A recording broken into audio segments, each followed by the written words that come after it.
matin. J'espère que vous allez bien, ça va? Oui, très bien. Avec le beau vent qu'on a. Ouais. Ok. Qui chasse les nuages. C'est vrai. Il y a le vent de l'esprit aussi qui veut souffler ce matin et qui veut chasser nos nuages à nous. Hein. Ça, c'est plus important. Hein. Ouais. Cette semaine, en fait, j'ai oublié de l'annoncer la semaine dernière, nous avions 2 fêtes, mais qu'on ne fête jamais. D'un côté, c'est un peu normal parce qu'on est tellement dans les jours fériés dans notre pays qu'il ne faut pas non plus trop exagérer. Mais il y a quand même, mercredi, c'était la fête de Saint Jean-Baptiste. C'est dans la liturgie, hein. Il y a toute une journée consacrée à Jean-Baptiste, puisqu'il est le précurseur du Seigneur. Et puis jeudi, donc ça c'était mercredi, jeudi, c'était l'anniversaire de la confession d'Augsbourg. Bon. Alors, si vous ne savez pas ce que c'est, vous lisez les 18 articles de la confession d'Augsbourg. C'est assez intéressant puisque nous confessons quand même, nous faisons partie de cette confession-là, hein, en tant que protestants luthériens d'Alsace et de Moselle, mais de la confession d'Augsbourg, donc pas de n'importe laquelle. Je me dis parfois que si on reprenait les détails et les articles de la confession d'Augsbourg, je ne suis pas persuadé que beaucoup de nos fidèles seraient encore d'accord avec. Mais c'est une question. Donc si ça vous intéresse, vous allez sur Google et vous regardez les 18 articles. C'est assez intéressant quand même, aussi par rapport au jugement dernier, par rapport à l'éternité, par rapport au tribunal de Christ. Donc il y a des articles, plein d'articles par rapport à ça. Donc, pourquoi je vous dis ça? Parce que le thème de ce dimanche, de cette semaine, c'est le message de la réconciliation. Dieu veut que nous soyons réconciliés avec lui. Et pas n'importe comment, au travers de Christ. Au travers de Jésus. Personne d'autre. Au travers de personne d'autre qu'au travers du Christ, nous sommes sauvés. Et d'ailleurs, le mot d'ordre de ce dimanche nous dit que le Fils de l'homme est venu pour chercher et sauver ce qui est perdu. Amen. Ok. Alors on va chanter le premier chant, cantique de la semaine. Mon Dieu, mon Père, écoute-moi.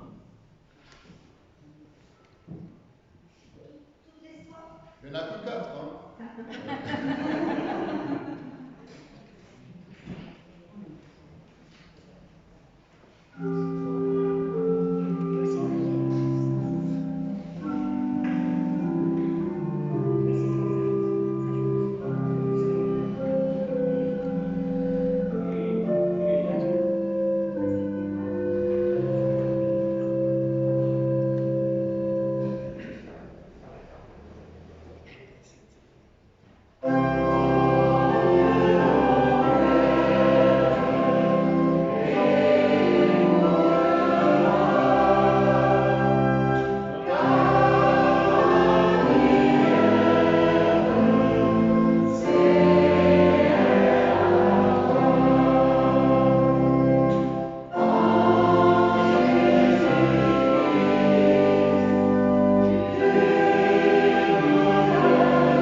confondre les paroles de ce cantique.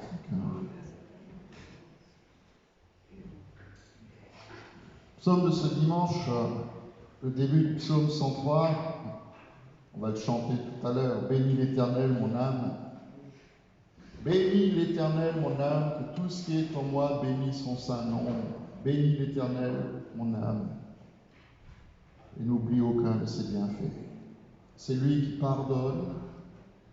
C'est lui qui pardonne toutes tes fautes. C'est lui qui guérit toutes tes maladies.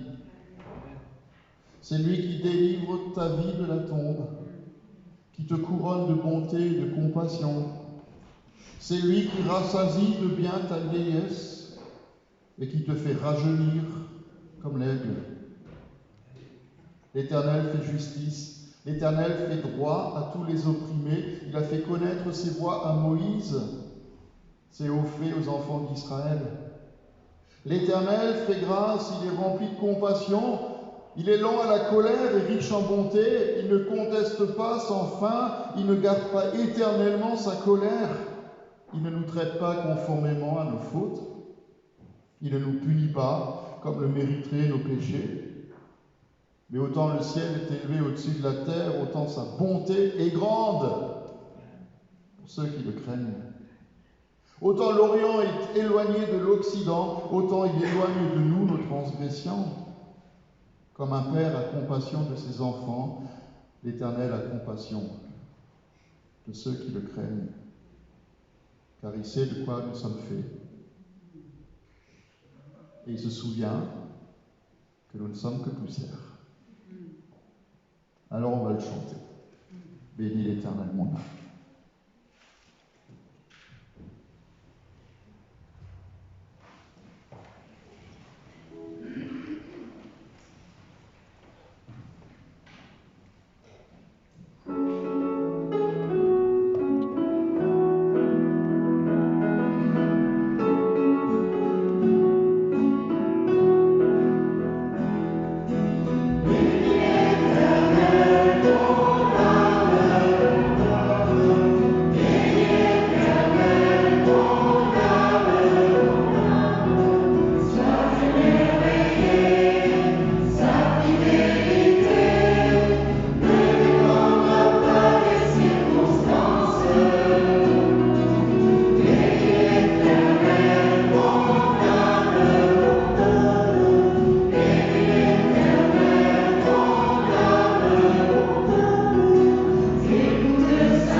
comme le psalmiste le dit, on peut parler à notre âme, il faut qu'on lui ordonne de se positionner.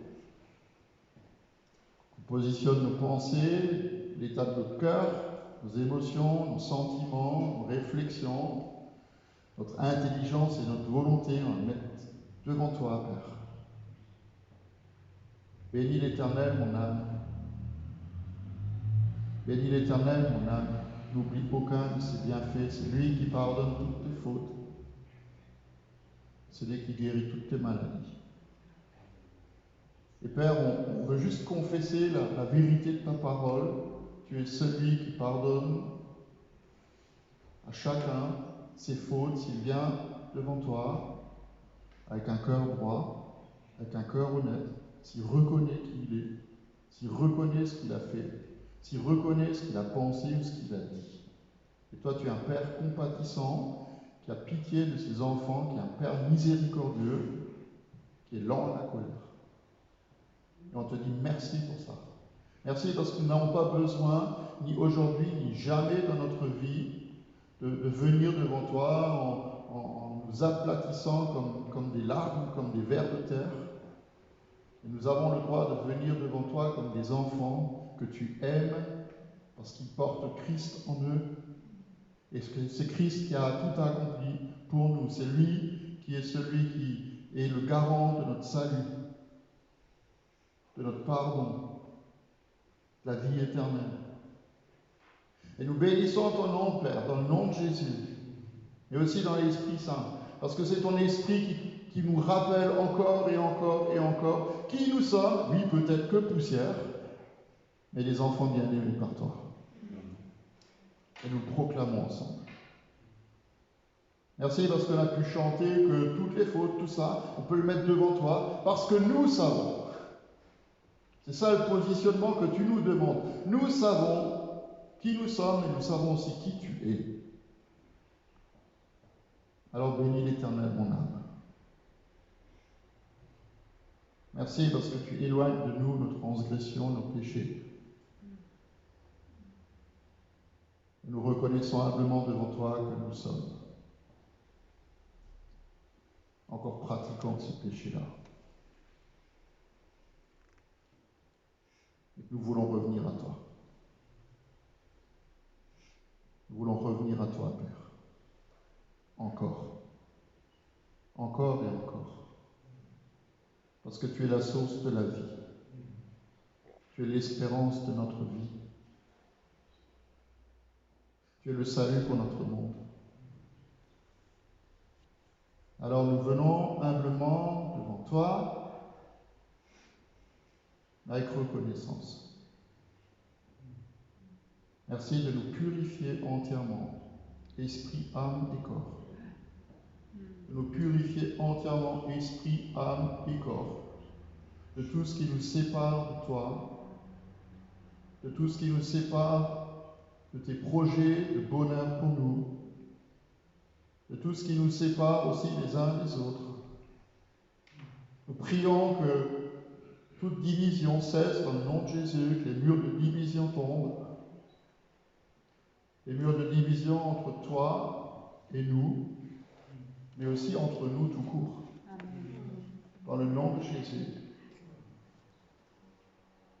Et nous proclamons ensemble que tu es le Dieu 3 fois saint. Le Dieu 3 fois saint,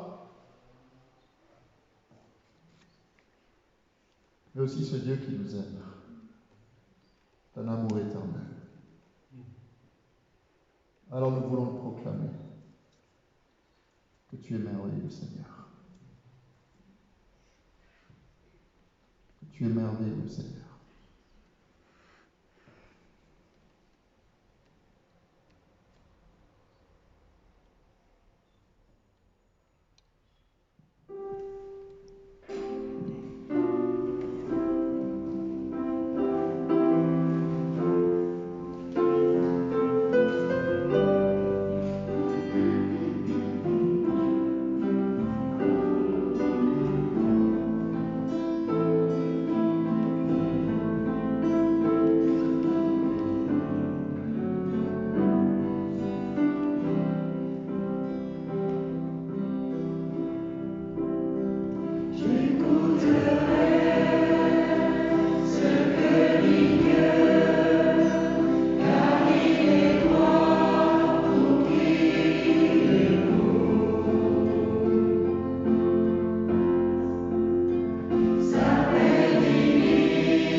Qui parmi nous pourrait se considérer comme étant le plus grand pécheur?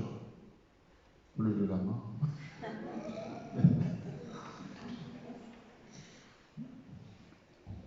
Bon. Paul, il dit que lui, il était. Et Paul, il sait d'où il vient. Et Paul, il sait aussi que, dans son ignorance, il a persécuté l'Église de Christ. Et le récit, alors on sait au travers des actes, le récit de sa conversion, ça a été une expérience tellement forte pour lui que 3 fois dans ses lettres, il le raconte. Il a rencontré Christ. Et ça a changé toute sa vie. Il a donné sa vie pour lui. Et Paul va écrire à Timothée, dans sa première lettre à Timothée, premier chapitre, au verset 12, il dit « Je suis reconnaissant vers celui qui m'a fortifié, Jésus-Christ, notre Seigneur. Car il m'a jugé digne de confiance en m'établissant à son service. Moi qui étais auparavant un blasphémateur, un persécuteur, un homme violent. Et il m'a fait grâce. Il m'a fait grâce parce que j'agissais par ignorance dans mon incrédulité. Et la grâce de notre Seigneur a surabondé. Ça, c'est bon, ça. Là où le péché abonde, la grâce, elle peut surabonder. Lui, il le dit. La grâce de notre Seigneur a surabondé avec la foi et l'amour qui sont en Jésus-Christ. Cette parole est certaine et digne d'être reçue sans réserve. C'est que Jésus-Christ est venu dans le monde pour sauver les pécheurs. Et je suis moi-même le premier d'entre eux.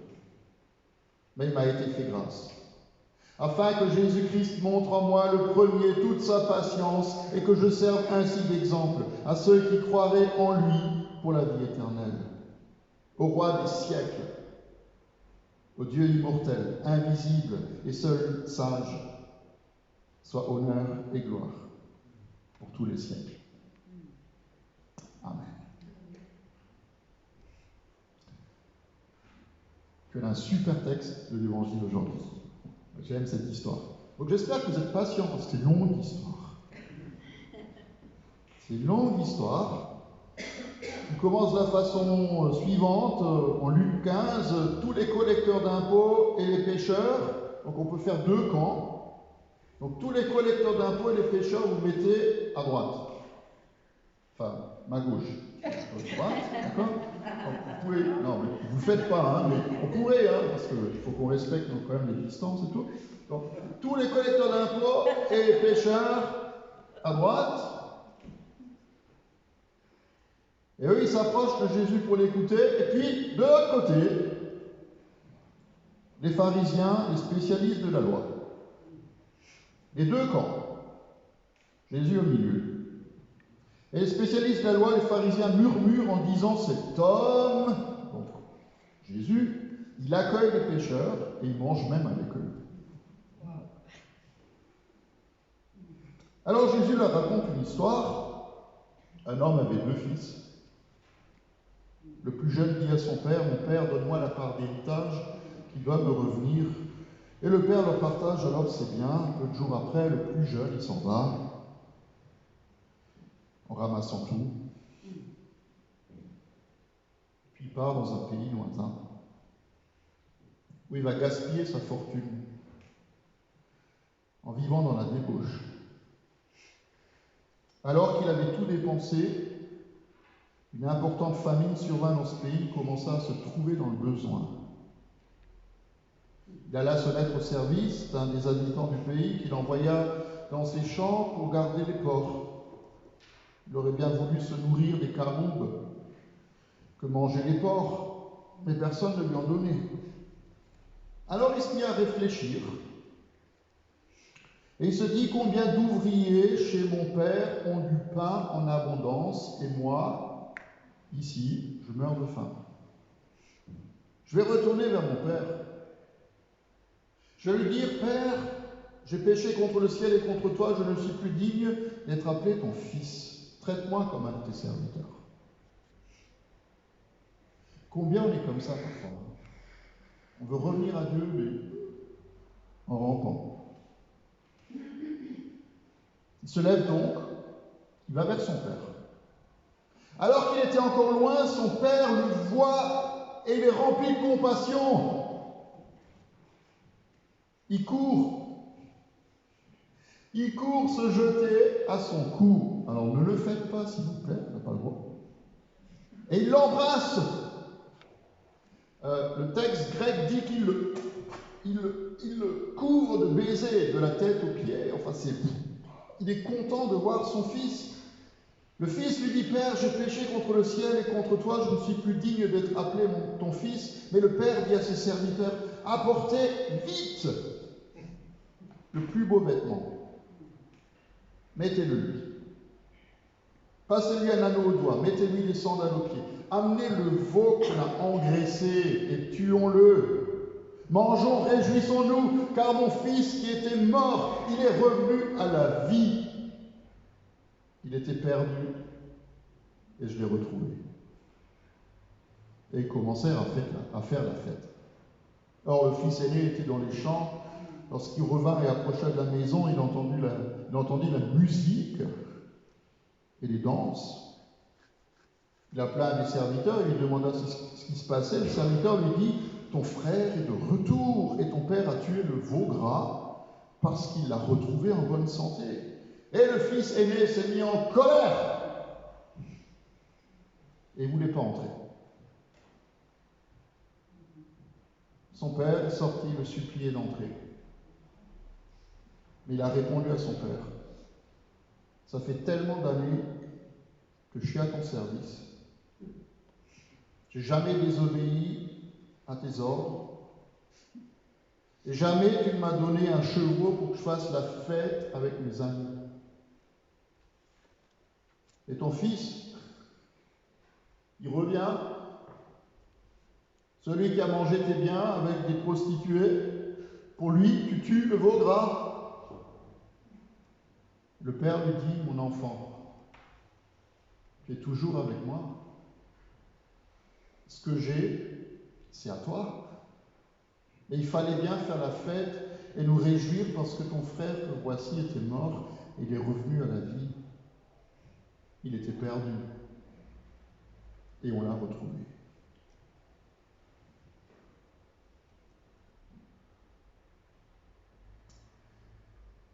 Merci Seigneur, parce qu'on était tous perdus ou tous des fils aînés.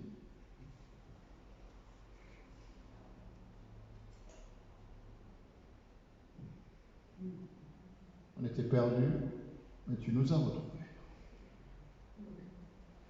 Amen. De chanter notre reconnaissance, de chanter Dieu mon Père, devant toi je veux me tenir.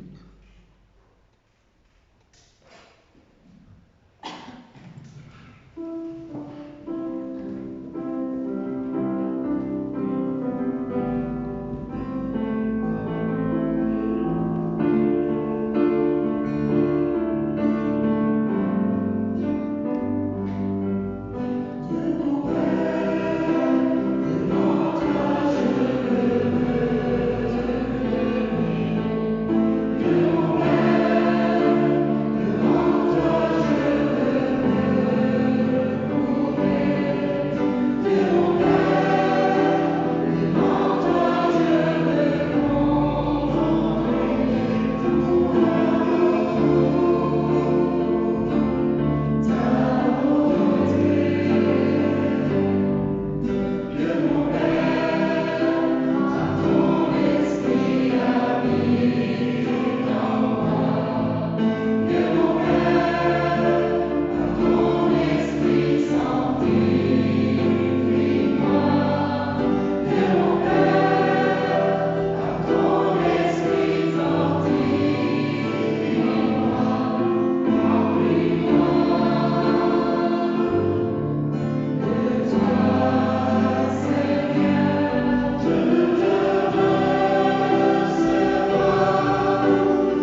Est-ce que vous aimez manger?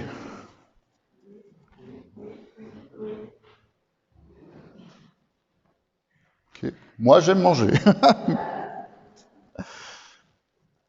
J'ai bien aimé l'introduction de ce qu'on appelle la parabole des deux fils, ou la parabole du fils prodigue, ou la parabole du père et de ses deux fils. Mais Jésus est à table avec des pécheurs et il mange avec eux, vous vous rendez compte? Un scandale.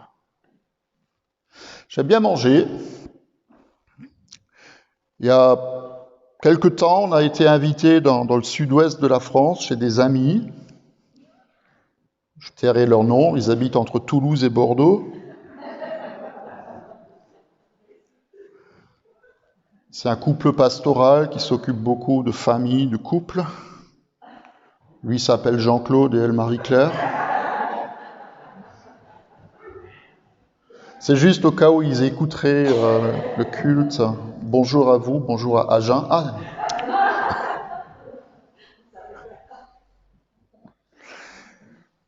Puis notre hôtesse, donc Marie-Claire, elle avait préparé pour son mari et moi un petit encas pour midi parce qu'on avait beaucoup travaillé le matin. Enfin, beaucoup travaillé.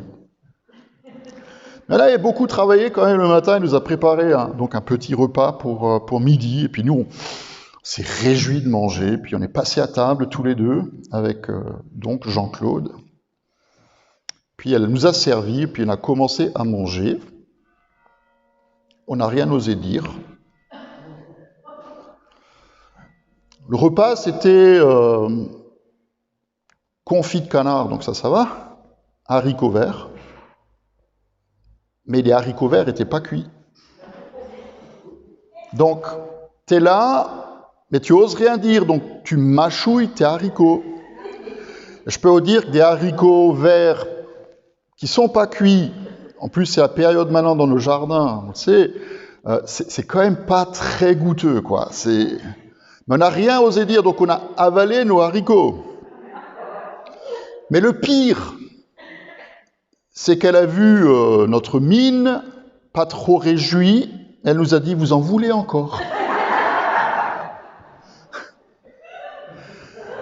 Et du coup, son mari lui a quand même dit « Écoute, chérie, c'est bien d'avoir voulu préparer le repas, mais tu as oublié un truc quand même, c'est de cuire les haricots. » Alors évidemment, elle était très occupée à papoter avec ma femme, mais quand même, pour elle, c'était une catastrophe. Et je vous promets que c'est vrai. Pour elle, c'était une vraie catastrophe. Elle voulait nous honorer, et puis elle l'a pas fait. Elle a vraiment raté son repas. Plus ou moins. Mais ça nous arrive aussi à nous, je pense, de rater quelque chose. Passer à côté de quelque chose. Et ça m'amène à réfléchir avec vous sur ce que c'est que l'échec. Alors pas le jeu. On déplace des pions sur un damier ou un échiquier. Mais l'échec. Et j'ai regardé dans le dictionnaire, en fait, il y a 3 définitions de ce que c'est qu'un échec. L'échec, c'est d'abord, comme première définition, le résultat négatif d'une tentative ou d'une entreprise. Donc tu essayes quelque chose, ça rate. La deuxième chose, c'est un manque de réussite. Et la troisième définition, c'est une défaite, un revers ou un insuccès. Alors je pourrais vous poser la question, lequel des 3 définitions vous préférez Donc, moi je suis persuadé que celle que vous préférez, c'est celle qui vous fait le moins mal. Donc tu peux tenter quelque chose et puis ça réussit pas, mais une défaite, c'est parfois, ou un échec vraiment dans le sens de la défaite, de l'insuccès, du revers, c'est plus compliqué. Pour certains, un échec, c'est pas atteindre le niveau qu'on a espéré atteindre. Pour d'autres, c'est vivre une déception amoureuse. Pour les jeunes, c'est rater son bac. Il y en a de moins en moins, parce qu'on le donne presque à tout le monde. Pour les acheteurs, ça peut être passer à côté de la bonne occasion. Je ne sais pas si vous étiez déjà sur eBay. Il y a un temps, on a été un peu dessus. Mais sur eBay, c'est des enchères, hein, donc tu attends la dernière seconde et t'es là, tu vois le chronomètre qui passe, tu dis ouais, c'est moi qui vais l'avoir, et puis au dernier moment, t'en as un, hop, qui surenchérit, et puis ça passe à côté. Louper le truc. Pour d'autres, l'échec, c'est encore devoir abandonner un projet pour aller ailleurs. Et si on veut aller vraiment très loin, l'échec, pour certaines personnes, c'est rater sa vie. C'est rater sa vie. Quelqu'un de très optimiste a dit un jour, soit tu échoues, soit tu as échoué, soit tu vas échouer. Soit tu vas vivre avec les conséquences d'un échec, ou te relever d'un échec, soit tu vas vivre dans la peur de l'échec, ou y faire face. Ça, comme dit, c'est un message super encourageant pour nous ce matin. On va tous vivre l'échec. On l'a tous vécu. Peut-être qu'on a échoué à être de bons parents ou de bons enfants, hein, ou de bons patrons, ou de bons employés, ou même de bons chrétiens. Mais ça fait partie de notre vie. Et le pire, frères et sœurs, qui puisse nous arriver, c'est pas que nous en ayons conscience qu'on peut rater ou qu'on a raté quelque chose, ou que Dieu le sache, mais le pire, c'est quand les autres savent. Ah, ça c'est terrible. Quand les autres savent, et alors ils te regardent, soit avec compassion parce qu'ils savent ce que c'est que la grâce, soit avec une espèce de petite complaisance, hein, vous savez, le genre de truc, t'as raté ton truc. Mais le pire, c'est ceux qui vous regardent avec mépris, parce qu'il y en a aussi, qui, alors peut-être pas devant vous, mais derrière vous, parlent derrière votre dos, vous montrent du doigt, celui-là, celle-là, Si tu savais ce qu'il a fait, si tu savais ce qu'elle a dit. Hein. Il y a des gens qui sont extrêmement doués pour vous le faire sentir. Alors, s'il y a un prophète dans la Bible qui savait ce que c'est que d'échouer, on peut penser peut-être à Jonas, parce que échouer, il l'a fait dans tous les sens du terme, hein, puisqu'il a été rejeté par le gros poisson, d'accord ? Mais c'est pas Jonas auquel on peut penser, c'est un autre, c'est Michée. Pourtant, Michée, c'est celui qu'on cite le plus à Noël, hein, il est même dans notre liturgie de Noël. C'est Michée qui a dit « Et toi, Bethléem, Ephrata, t'es peut-être le plus petit de tous les villages de Judée, mais de toi sortira celui qui dominera sur Israël et dont l'origine remonte loin dans le passé de toute éternité. » C'est aussi chez Michée qu'on va lire « On t'a fait connaître aux hommes ce qui est bien, ce que l'Éternel demande de toi, c'est que tu pratiques la justice, que tu aimes la miséricorde, et que tu marches humblement avec ton Dieu. » Mais Michée, il va échouer parce qu'il va être confronté à un double problème. Il est entouré de faux prophètes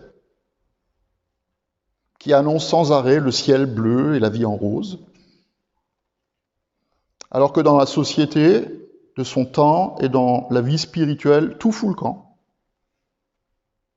Et puis d'un autre côté, avec son message d'avertissement, annonciateur de catastrophes et de mauvaises nouvelles,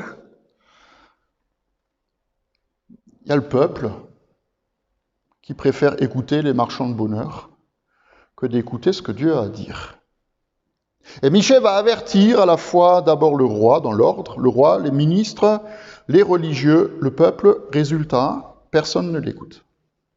Personne ne l'écoute. Personne ne l'écoute. Jonas, au moins lui, même s'il n'a pas tout compris à sa mission et que Dieu puisse faire grâce, quand il va prêcher à Ninive que les gens doivent se repentir, les gens, ils mettent le sac sur la tête, la cendre sur la tête et ils se repentent. Ils demandent pardon à Dieu. Lui, il comprend rien à la grâce de Dieu, mais au moins ils le font. Même Jean-Baptiste, puisque c'était sa fête. Même Jean-Baptiste, les gens vont courir vers lui, alors qu'il leur annonce quand même pas non plus le ciel bleu et les nuages roses. Bande de vipères. Mais les gens courent vers lui pour implorer la grâce de Dieu et se faire baptiser pour le pardon de leurs fautes. Mais Michée, lui, rien. Rien. Personne n'écoute. Et Dieu lui dit quoi? Dieu lui dit de continuer, d'annoncer la suite. Et la suite de son message, ça va être quoi? Jérusalem va être détruite, le peuple va être déporté, vous allez vous retrouver en exil. Et ça va arriver. Donc Michée va échouer, et il le sent. D'ailleurs, dans son livre, si vous lisez ce petit prophète, qui est quand même pour moi aussi un grand prophète, quand vous lisez son livre, il va dire à Dieu, à un moment donné, pas quand je vais tomber, ou si je vais tomber, mais il va dire à Dieu, quand je tombe, parce qu'il sait qu'il tombe. Il sait que personne ne l'écoute. Quand je tombe, voilà ce que je vais faire. J'ai envie de vous poser cette question aussi à vous ce matin. Quand tu tombes, quand tu échoues, qu'est-ce que tu fais? Qu'est-ce que tu fais? Moi, j'espère que nous pouvons faire ce que Michée a fait. La semaine dernière, pour ceux qui étaient au culte, on a parlé de l'invitation de Jésus à venir à lui et de déposer nos fardeaux au pied de la croix, puisque le joug qu'il met sur nous, il est doux et léger. Et que si nous sommes fatigués et chargés, nous avons toujours accès auprès de lui. Quand c'est lourd à porter, il est prêt à nous soulager. Nous avons le droit de venir à lui, de tout déposer. Et Michée, il dit la chose suivante dans son dernier chapitre. « Mais moi, je regarderai vers l'Éternel. » Personne n'écoute. Les gens, ils n'en ont rien à faire de ce qu'il a à leur annoncer. « Mais moi, je regarderai vers l'Éternel. Je mettrai l'espérance dans le Dieu de mon salut. Mon Dieu va m'exaucer. » Ne te réjouis pas à mon sujet, mon ennemi, car si je suis tombé, je me relèverai. Si je suis assis dans les ténèbres, l'Éternel sera ma lumière. Je supporterai même la colère de l'Éternel, puisque j'ai péché contre lui, jusqu'à ce qu'il défende ma cause et me fasse droit. Il me conduira à la lumière, et je contemplerai sa justice. Frères et sœurs, il faut que nous revenions à Dieu. Il faut que nous nous approchions de lui ou que nous nous rapprochions de lui. Et le plus beau message de Michée, c'est le texte de ce matin qui nous est proposé. Il est tellement beau que beaucoup de commentateurs de la Bible disent que c'est pas de lui. Vous vous rendez compte? Ils disent, ça peut pas être de Michée parce que c'est trop beau pour être vrai. Ça peut pas être de lui parce que tout ce qu'il y a avant, c'est que...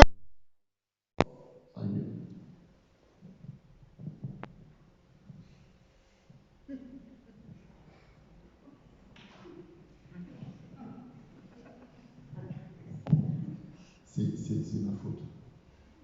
C'est pour ceux qui écoutent sur Internet demain, ce soir, cet après-midi. Voilà. Tout ce qu'il annonce avant, c'est la catastrophe.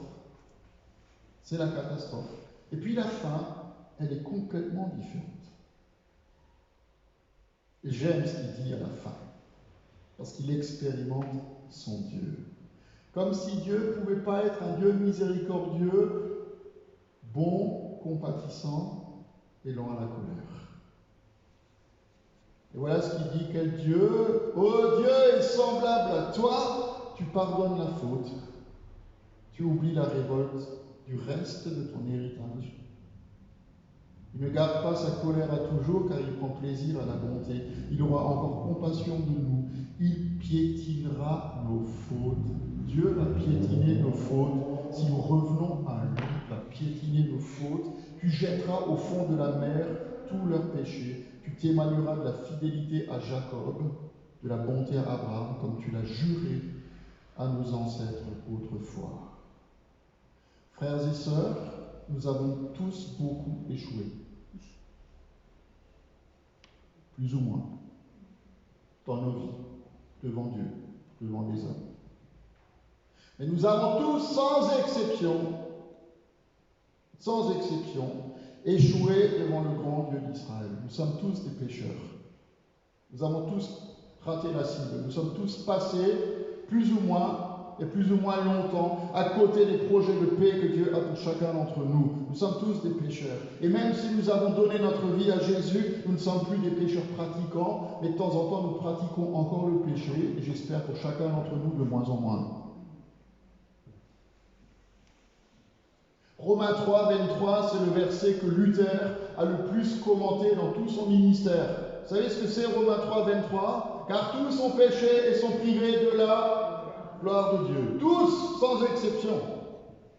Tous ont péché et sont privés de la gloire de Dieu. Tous les hommes ont péché. Même les plus grands dans la Bible, ce n'est pas la peine de nous faire la liste. Ils ont tous passé à côté. Sauf Jésus. Ils ont tous échoué, un moment ou un autre de leur vie. Mais Michée, il nous dit quoi ? Il nous dit que Dieu est fidèle à la promesse qu'il a faite il y a des siècles en arrière à Abraham, à Isaac et à Jacob. Et même si le peuple a misérablement échoué tant de fois, s'est éloigné de la loi de Dieu, s'est éloigné du Dieu Tout-Puissant, Dieu reste fidèle à sa parole. Ce que j'ai dit, je l'ai dit.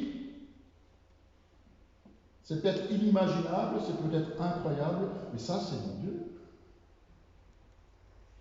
D'ailleurs, Zacharie, le père de Jean-Baptiste, pour ce qu'il a fait, je vous le rappelle, il reprend cette promesse pour annoncer la naissance et la mission de son fils qui va préparer le chemin du Seigneur. Il reprend ce que Michée lui dit. Il parle à son fils, tu vas préparer le chemin de celui qui va venir sauver son peuple. Alors, comme on a tous échoué, mais tous à la même adresse, comme nous avons tous échoué, il y a aussi de l'espérance pour chacun de nous. On raconte que Edison, Thomas Edison, il a fait 50 000 expériences. Vous vous rendez compte ? 50 000 expériences avant de pouvoir conserver de l'électricité dans une batterie. Et moi, je suis persuadé, on peut facilement imaginer que Edison, 100 fois, il a dû se dire 100 fois, il a dû se dire, ça sert à rien, j'essaie, ça ne marche pas. Ça ne marche pas, ça ne marche pas, ça ne marche pas. Puis un jour, on lui a demandé s'il n'a jamais été découragé de travailler si dur, aussi longtemps, pour aucun résultat. Vous savez ce qu'il a répondu ? Il a dit, des résultats ? Pourquoi vous me demandez si j'ai eu des résultats ?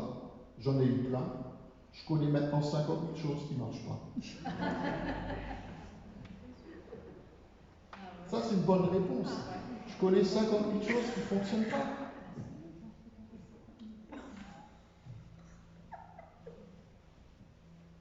« 50 000 choses qui ne marchent pas. » On a peut-être essayé aussi 50 000 choses pour essayer de nous améliorer. Je peux vous dire que ça ne marchera pas. N'essaye pas. Mais viens à Jésus. Et je voudrais juste vous donner 3 petits conseils. Vous en faites ce que vous voulez, mais écoutez-les quand même. 3 petits conseils pour terminer, pour faire face à nos échecs et aussi à nos fautes. Première de ces choses, reconnaissons-les juste. Il faut juste les reconnaître. Il faut essayer de les couvrir, de les cacher, de les nier, de les positiver, de les amoindrir. Ça ne sert à rien. Dans le livre des Proverbes, il y a un verset qui dit « Celui qui cache ses transgressions ne réussira pas.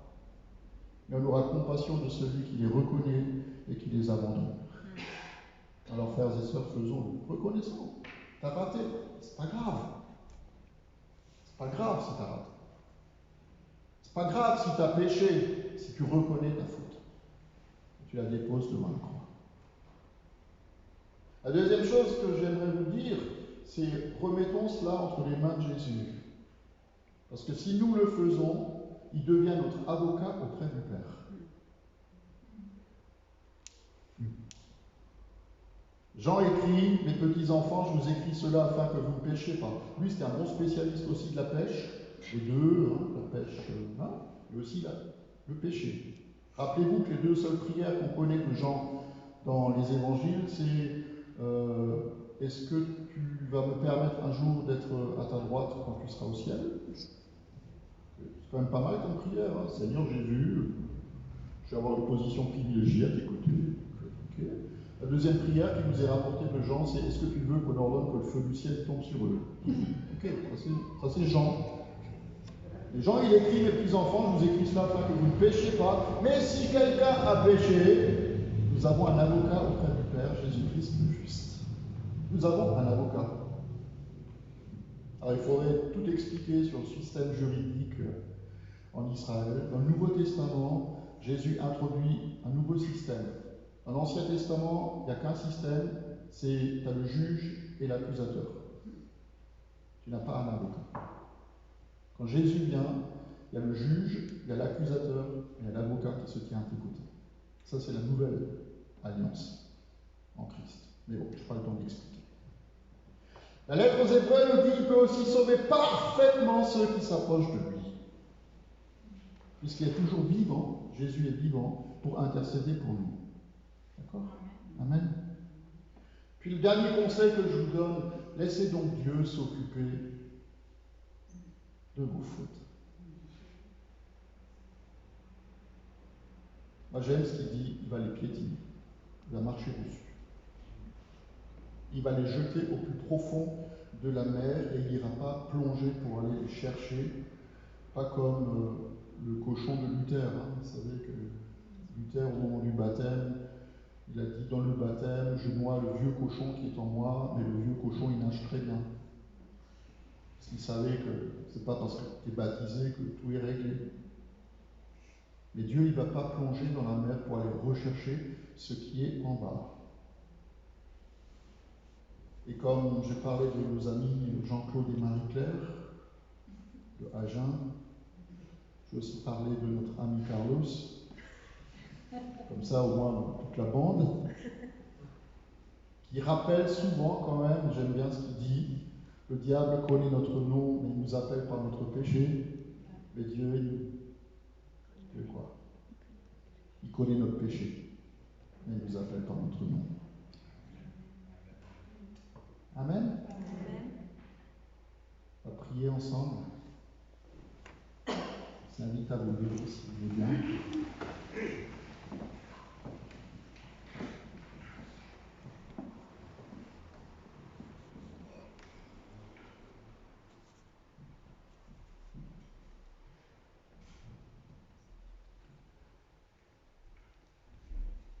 Te disons merci Seigneur Jésus parce qu'aujourd'hui tu veux être aussi devant le Père, notre avocat.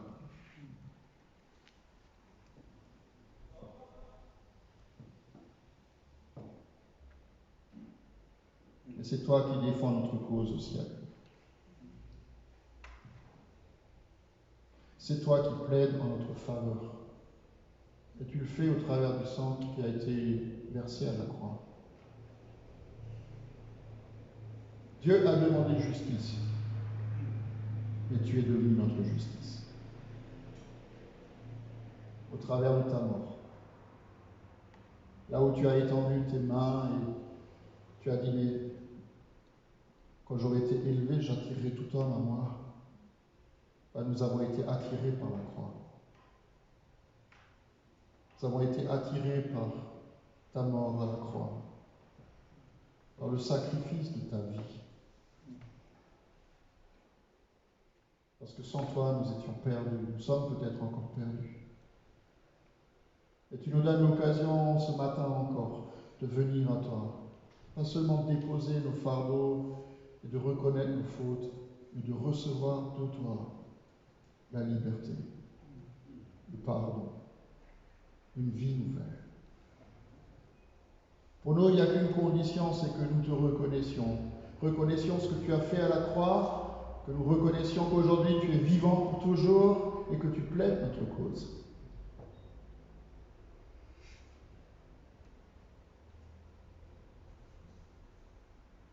Merci de nous avoir rappelé ce que Jean écrit mes petits-enfants. Je vous écris pour que vous ne péchiez pas. Et si l'un de vous pêche, Nous avons un avocat auprès du Père, Jésus-Christ le juste. Ça nous arrive encore, tu le sais. Ça nous arrive encore d'échouer lamentablement, de vouloir et pas y arriver. Et on ne veut pas, Seigneur, devant toi ce matin, nous trouver des excuses ou chercher des responsabilités ailleurs qu'en nous.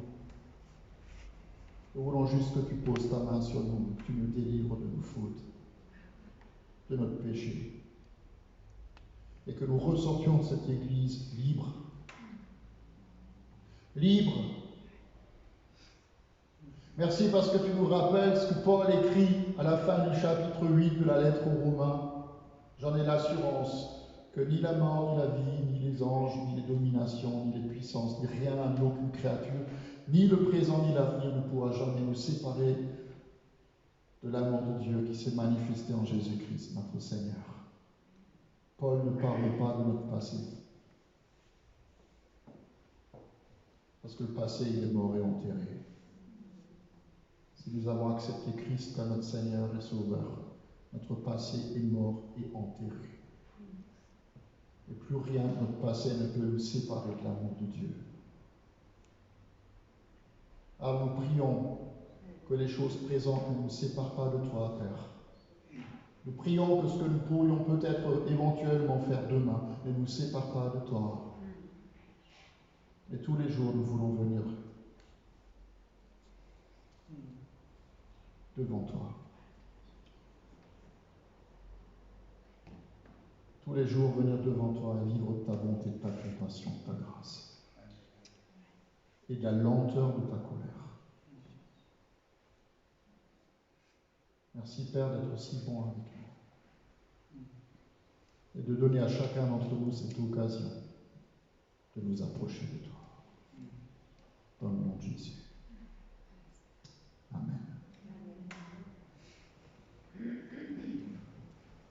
Amen. On va chanter quelque chose, mais je ne sais pas quoi. Un lit sauveur.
Seigneur, parce que tu es le sauveur du monde, même si le monde ne le reconnaît pas encore. Merci parce que nous pouvons venir devant toi et nous remettre chaque jour qui passe entre tes mains. Remettons chacun entre tes mains ce matin. Remettons nos bien-aimés. Pas seulement nos propres vies, mais aussi nos bien-aimés. Nous prions pour ceux qui ne te connaissent pas encore, qui préparent leur témoignage. Prions pour ceux qui, parmi les nôtres, peut-être nous-mêmes, sont malades. Prions que tu étendes ta main sur chacun, que tu guérisses. Tu accomplisses ta parole. Prions pour tous ceux qui sont dans le besoin, que tu viennes répondre à leurs besoins, quels qu'ils soient. Tout comme tu guéris toute maladie et que tu pardonnes tous les péchés, tu peux répondre à tous les besoins. Alors osons venir devant toi et les déposer à tes pieds. Osons lever simplement nos mains et te prier pour recevoir. Merci parce que chacun d'entre nous, tu as envie de te jeter à notre cou et nous embrasser comme le Père l'a fait dans la parabole de Jésus. Tu veux faire la même chose pour nous. Si grand est ton amour, si grande est ta compassion, si longue est la corde que tu lances à notre misère, parce que tu es un Dieu miséricordieux. Et nous bénissons ton nom. Nous prions pour notre monde, qu'il puisse entendre ta voix. Nous prions, Jésus, que tu deviennes le prince de la paix aussi pour ce monde qui nous entoure. Nous prions, Esprit Saint, continue de souffler, de convaincre, d'attirer au Christ ceux qui ont besoin et ceux qui veulent. Et ensemble, nous élevons notre voix, nous prions comme Jésus nous a appris à le faire. Nous venons devant toi, Père, et nous te disons, notre Père qui es aux cieux, que ton nom soit sanctifié, que ton règne vienne, que ta volonté soit faite sur la terre comme au ciel. Donne-nous aujourd'hui notre pain de ce jour. Pardonne-nous nos offenses, comme nous pardonnons aussi à ceux qui nous ont offensés. Et ne nous laisse pas entrer dans la tentation, mais délivre-nous du mal. Car c'est à toi qu'appartiennent le règne, la puissance et la gloire, pour les siècles des siècles. Amen. Juste trois petites annonces. Pour dire que mardi et mercredi, les groupes de maison se retrouvent au foyer chez nous, chez Henri mercredi. Il y a prière, intercession mardi à 19h. Vous dire aussi que dimanche prochain, on se retrouve ici. Voilà. Ici à Dibringen à 10h pour le culte. Dimanche prochain sera aussi le temps de l'offrande annuelle, alors ce sera à Maculaire. Dimanche prochain, dans 15 jours, ici à Dibringen. Donc à Maculaire, vous pouvez déposer votre offrande de 10h à 11h. L'église sera ouverte. Alors bon, il n'y a pas beaucoup de gens de Maculaire, mais il faut quand même que je le dise. Voilà. Puis vous dire aussi que le culte, il est rediffusé donc cet après-midi à partir de 15h normalement, 15h30, 16h. Quand la machine aura bien voulu la mettre en place. Donc pour ceux qui veulent revoir, et puis pour ceux aussi qui nous regardent et qui nous écoutent, bonjour à vous. Voilà, soyez bénis aussi. Et puis voilà, je crois que c'est tout. Hein.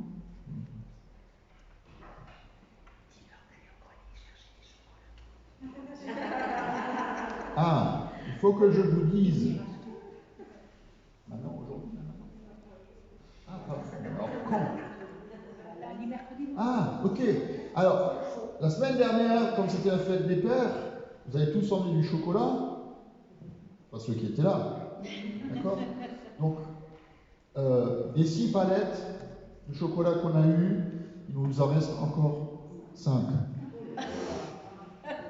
Donc n'hésitez pas à venir au grenier, que ce soit demain après-midi, mercredi après-midi, vendredi après-midi, pour chercher du chocolat. Prenez-en, on vous le jette.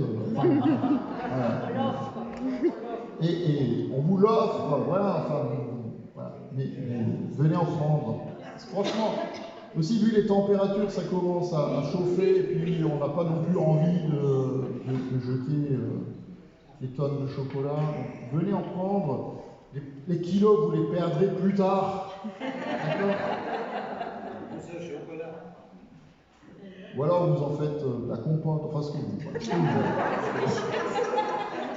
C'est une nouvelle recette. Hein. Ok. Donc merci aussi de respecter la sortie, de ne pas vous précipiter dehors. L'offrande, comme toujours encore, elle se fait à la sortie, hein, puisqu'on peut pas. On n'a pas encore le droit de s'approcher trop les uns des autres. Ok, voilà. Bon dimanche à vous tous, soyez bénis. On va chanter Je veux te suivre. Puis ceux qui veulent partir, ils peuvent déjà partir. Soyez dans la joie et la paix du Seigneur.